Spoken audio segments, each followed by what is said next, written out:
Hello guys, তো নিয়ে আসলাম tips and ট্রিক্সের video. তো এটা কী করবো, রুবিক কিউব স্ক্র্যাম্বল আছে, তো এটাতে এই দুটো মুভ লাগাবো, 1 নম্বর প্রথম, 2 নম্বর দ্বিতীয়। তো কী করবো, এখানে এইভাবে ধরবো, আর কি করবো, আগেরটা কি উপরে আছে উপরে করবো, তারপরটা এদিকে আছে এদিকে করবো, সেম 63 টাইম লাগাবো, রুবিক কিউব সলভ হয়ে যাবে এইভাবে।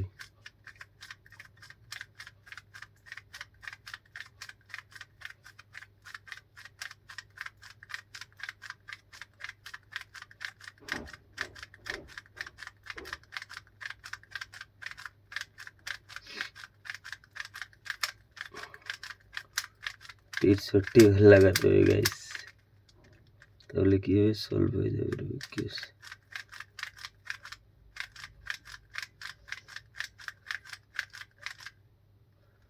Rubik cube solve guys. যদি ভিডিও ভালো লাগে চ্যানেলকে লাইক, শেয়ার এবং সাবস্ক্রাইব করে দিবেন।